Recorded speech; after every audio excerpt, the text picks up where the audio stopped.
আসসালামু আলাইকুম রহমতুল্লাহি ওয়া বারাকাতুহু। দেশ এবং প্রবাসে যে যেখান থেকে আমার এই ভিডিওটি দেখছেন সবাইকে জানাই আমার পক্ষ থেকে আন্তরিক শুভেচ্ছা ও অভিনন্দন। দর্শক, আপনারা জানেন যে এই স্বৈরাচার সরকারের পতন হয়েছে, এই স্বৈরাচার খুনি সরকারের পতন হয়েছে। আপনারা ইতিমধ্যে বিভিন্ন নিউজে দেখেছেন যে আয়নাঘর নামক একটি ঘর রয়েছে, যে ঘরের ভিতরে অসংখ্য মানুষ গুম হয়ে দীর্ঘদিন মানবতার জীবনযাপন করছে এবং সেখানে অনেক মানুষকে হত্যা করা হয়েছে, জুলুম করা হয়েছে, নির্যাতন করা হয়েছে। আজকে এই দেশে এত কিছুর পরও আজকে আন্দোলনকে দমাতে পারে নাই। আজকে এই সরকার, স্বৈরাচার সরকার ক্ষমতায় টিকে থাকার জন্য আজকে কত কিছুই না করেছে। বেনজির আহমেদের মতো মানুষকে এই বাংলাদেশের প্রায় 3 ভাগের 1 ভাগই দিয়ে দিয়েছে। আজকে ডিবি হারুনের কোথায় কি আছে আজকে খোঁজ এখনো পাওয়া যায় নাই, তবে আস্তে আস্তে সব বেরোবে। আজকে বিভিন্ন প্রশাসনের কর্মকর্তাদের হাজার হাজার কোটি টাকার দুর্নীতি পাওয়া গেছে। এই ক্ষমতায় টিকে থাকার জন্য মানুষকে গুম করেছে, হত্যা করেছে, জুলুম করেছে, নির্যাতন করেছে, কথা বলতে দেয় না। আজকে স্বৈরাচারের পতনে মানুষ যেভাবে রাস্তায় নেমে এসেছিল আপনারা দেখেছেন। এই আনন্দর ভাগাভাগি করার জন্য মিষ্টি বাংলাদেশের কোনো দোকানে কিন্তু ছিল না। সব মিষ্টি শেষ হয়ে যাওয়ার পরও মানুষ অন্য কিছু দিয়ে কিন্তু মিষ্টি মুখ করেছে, আপনারা দেখেছেন। আজকে দীর্ঘ 15টা বছর যাবৎ মানুষ যে ক্ষোভ প্রকাশ করতে পারে নাই, সাধারণ মানুষ আজকে রাস্তায় নেমে ক্ষোভ প্রকাশ করেছে। তাই এগুলো কেন হয়েছে? এই সরকার ক্ষমতার থেকে যেদিন পলায়ন করেছে সেদিনও এই সরকার চায় নাই ক্ষমতা ছেড়ে সে চলে যাবে। আপনারা জানেন ইতিমধ্যে বিভিন্ন নিউজে প্রকাশ হচ্ছে। এর আগে নিউজ প্রকাশ করতে মানুষ কিন্তু ভয় পেয়েছে। আপনারা দেখেছেন যে বিভিন্ন কালো আইনে কিন্তু সাংবাদিকদেরকে বিভিন্নভাবে নির্যাতন করা হয়েছে, টর্চার করা হয়েছে, হত্যা করা হয়েছে। যেদিন সরকার পদত্যাগ করেছে সেনাবাহিনীর চাপের মুখে, যেদিন সরকার পদত্যাগ করেছে ওই দিনও সরকার এই প্রধানদেরকে বলে, সেনাবাহিনী, পুলিশ প্রধান, সেনাবাহিনীর প্রধান এবং নৌবাহিনীর প্রধান, 3 বাহিনীর প্রধানকে বলে যে তোমাদেরকে বিশ্বাস করে এই জায়গাতে বসিয়েছি, তোমরা এখন আমাকে পদত্যাগ করতে বলছো, চলে যেতে বলছো। এটা কখনো ভাবি নাই। সে চেয়েছিল যে আরও রক্ত ঝরুক, এদেশের মানুষ আরও খুন হোক, এদেশের সাধারণ মানুষ আরও কষ্ট পাক, তারপরও আমাকে ক্ষমতায় থাকতে হবে। তার যে ক্ষমতার লোভ, তার যে লালসা, এই লোভ তার কাছে, তার ভিতরে যেই ক্ষমতার যে লোভ, এত পরিমাণ লোভের কারণে সে বাংলাদেশের মানুষকে মেরে হলেও ক্ষমতায় থাকতে হবে। এর মূল কারণ ছিল যে 75-এ যেই ঘটনাগুলো ঘটেছিল, আপনারা জানেন যে শেখ পরিবারের সবাইকে হত্যা করা হয়েছিল। শেখ মুজিবর সহ তার ফ্যামিলিকে নৃশংসভাবে হত্যা করেছিল মানুষ।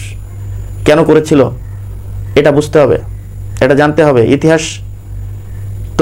ইতিহাস সাক্ষী। আপনারা জানেন যে এই রকম বাংলাদেশে স্বাধীন হওয়ার পরেও মানুষ পরাধীন হয়েছিল। সেই পরাধীন থেকে মুক্ত করার জন্য কিন্তু তাদেরকে খুন করা হয়েছিল। আজকে শেখ হাসিনাও ঠিক সেইভাবে মানুষকে খুন করে ক্ষমতায় টিকে থাকতে চেয়েছিল।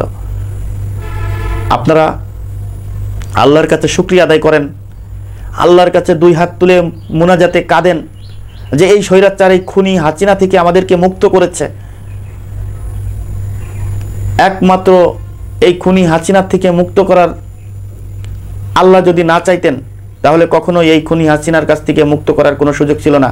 সে যেভাবে দেশকে ঢেলে সাজিয়েছিল, যেভাবে প্রশাসনকে ঢেলে সাজিয়েছিল, যেভাবে গুম খুন নির্যাতন শুরু করেছিল, যেভাবে সাংবাদিকদের মুখে তালা লেগিয়ে দিয়েছিল, আজকে এই সরকারকে পতন করার মতো কোনো সাহসী বাংলাদেশের কোনো নাগরিকের ছিল না। এই কথা বলার মতো কোনো সাহস কিন্তু বাংলাদেশের নাগরিকের ছিল না। তাই ওই উপর আল্লাহ যদি সহযোগিতা না করত, ওই উপর আল্লাহ যদি না চাইতো, তাহলে এই দেশের এই স্বৈরাচার মুক্ত করা কখনোই সম্ভব ছিল না। তাই আল্লাহর কাছে হাজারো শুকরিয়া যে আল্লাহ, তুমি এমনই একটা সময় এই স্বৈরাচারকে পতন করেছ। এই সময় যদি স্বৈরাচার পতন না হতো তা দেশের সাধারণ শিক্ষার্থী বলেন, দেশের সাধারণ মানুষ বলেন, বিএনপি জামাত বলেন, কিছুই এই সরকার রাখতো না, সবাইকে মেরে ফেলে দিত। আপনারা জানেন যে জামাতের বড় বড় আলেম ওলামাদেরকে মেরে ফেলেছে, দেলোয়ার হোসেন সাঈদীর মতো মানুষকে তারা মেরে ফেলেছে। এভাবেই কিন্তু তারা আস্তে আস্তে করে মানুষকে মেরে ফেলতো। শুধু আওয়ামী লীগ নামক লোক ছাড়া এই বাংলাদেশে বিএনপি বলেন, জামাত বলেন, অন্য দল বলেন, কেউ থাকতো না, কোনো লোকই রাখতো না। এমন একটি সময় আল্লাহ দেখেন পতন করেছে। আল্লাহ কিভাবে পতন করেছে আপনারা কি একটু বুঝতে পারছেন? সেই 1952 সাল থেকে ছাত্র আন্দোলন 1918 পর্যন্ত কোনোদিনও বৃথা যায় নাই। ছাত্র আন্দোলন সফল হয়েছে। সেই ছাত্র আন্দোলনকেও ভয় পায় নাই শেখ হাসিনা খুনি সরকার। কেন ভয় পায় নাই? সে চিন্তা করেছে যে আমাদের সব কিছু সাজানো গোছানো, অতএব আমরা এত বড় দাবি আমরা মেনে নিব না। আমরা এদেরকে 2-4টা মানুষ মেরে ফেললে এরা ছত্রভঙ্গ হয়ে যাবে, এরা আর আন্দোলন করতে পারবে না, এরা দাঁড়াতে পারবে না। তাই এই সরকার এই ছাত্রদেরকে রাজাকার বলেছে। দেখেন, এই বলাটাও কিন্তু আল্লাহ তাআলার তরফ থেকে কিন্তু বলানো হয়েছে, তাই বলেছে। দেখেন, এই খুনি সরকার এই বিভিন্ন এমপি মন্ত্রীদেরকে বলে দিয়েছে তোমরা ছাত্রলীগ যুবলীগ নিয়ে দফায় দফায় মিটিং করো। ঠিক তাই করেছে। এই ছাত্রদেরকে মারতে হবে, এই ছাত্রদেরকে তাড়া করতে হবে, এই ছাত্রদেরকে মেরে ফেলতে হবে। তোমরা যে যেখানে আছো প্রস্তুত হও। ওবায়দুল কাদের ঘোষণা দিয়ে বলেছে যে আমাদের এই ছাত্রলীগই যথেষ্ট এদেরকে প্রতিহত করার জন্য। আজকে কোথায়? আল্লাহ উপরে একজন আছে, তিনিই কিন্তু নিয়ন্ত্রণ করছে সব কিছু।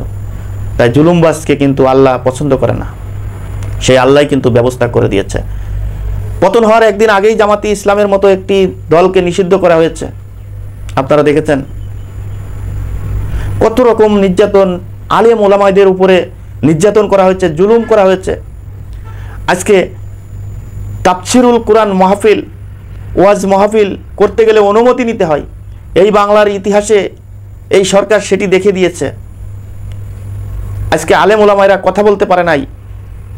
আজকে আলেম ওলামাই আমাদের হজরত মুহাম্মদ সাল্লাল্লাহু আলাইহি সাল্লামের ওয়ারিস, তাদেরকে যেভাবে মেরেছে, যেভাবে নির্যাতন করেছে, যেভাবে জেল খাটানো হয়েছে, আজকে বিভিন্ন মাহফিলে আমরা দেখেছি। আজকে এই আলেম ওলামাইদেরকে মারা হয়েছে, চড় থাপ্পড় দেওয়া হয়েছে, অপমান করা হয়েছে, ধরে নিয়ে যাওয়া হয়েছে। আজকে যে আলেম ওলামাই না থাকলে আমরা মুসলিম পরিচয় দিতে পারতাম না। মুসলিম কিভাবে পরিচয় দিতে হবে জানতাম না। মুসলমানদেরকে কি করতে হবে জানতাম না, কিভাবে নামাজ পড়তে হবে জানতাম না। আল্লাহর কাছে যে আমরা মুসলিম এটা বলতে হবে কিভাবে সেটাও জানতাম না। মানুষ মারা গেলে কবরে কিভাবে রাখতে হবে সেটাও জানতাম না। মানুষ মারা গেলে কি দোয়া পড়তে হবে সেটাও জানতাম না। মানুষ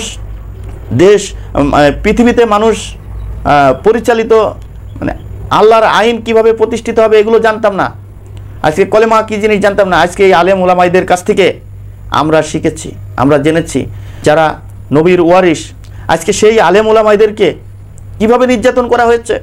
মিজানুর রহমান হাজারী যখন একটি ময়দানে ওয়াজ করতে যেত, আপনারা জানেন, একটি ময়দানে তাফসির করতে যেত, সেই ময়দানটা লক্ষ লক্ষ মানুষে ময়দান কানায় কানায় পূর্ণ হয়ে, মানুষ আনাচে কানাচে বিভিন্ন ছাদে বিভিন্ন গাছে উঠে তার মাহফিল শুনত।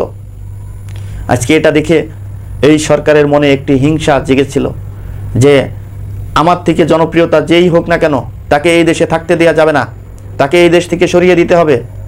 তিনি মিজানুর রহমান হাজারীকে কিন্তু এই দেশ ত্যাগ করার জন্য বাধ্য করা হয়েছিল। আপনারা সবাই জানেন। আজকে এই আলেম ওলামাইদেরকে এই জুলুম, নির্যাতন, নিপীড়ন আজকে সহ্য করতে হয়েছে। আমি মনে করি আজকের পর থেকে আর কোনো আলেম ওলামাইদেরকে কেউ অত্যাচার, কোনো জুলুম, নির্যাতন কেউ যেন না করতে পারে। আলেম ওলামাইদের সামনে কেউ যেন বড় কথা না বলতে পারে। আলেম ওলামাইদের সামনে যে যেন মুখটা নিচে করে রাখে। আজকে আলেম ওলামাইদেরকে কোনো মাহফিল করতে যেন কোনো অনুমতি না নেওয়া লাগে, কোনো জায়গায় কথা বলার জন্য যেন কোনো অনুমতি না লাগে। মসজিদে খুতমা দেওয়ার সময় যেন এরকম না হয় যে এই খুতমা দেওয়া যাবে না, অন্য খুতমা দিতে হবে। এরকম কথা যেন আমরা কখনোই কোনো জায়গায় আমরা না শুনি, না দেখি। আজকে বাংলাদেশ পরিপূর্ণ স্বাধীন হয়েছে এই কথা আমি বলবো না, তখনই বলবো যে এই বাংলাদেশে যখন মানুষ স্বাধীনভাবে কথা বলতে পারবে, স্বাধীনভাবে চলতে পারবে, কোনো জুলুম নির্যাতন থাকবে না, একটি গণতান্ত্রিক পন্থায় নির্বাচন হবে, সেই নির্বাচনে যাকে খুশি জনগণ সরকার গঠন করবে, এবং আলেম ওলামায়েরা বুক ফুলিয়ে কথা বলতে পারবে, কোনো রকম কোনো ডিস্টার্ব, কোনো রকম কোনো ঝামেলা, কোনো রকম কোনো বাধার সৃষ্টি যখন না হবে, তখনই বুঝবো যে এই দেশ স্বাধীন হয়েছে। তার আগে এখনো পর্যন্ত বলা মুশকিল যে দেশ স্বাধীন করতে পেরেছি আমরা।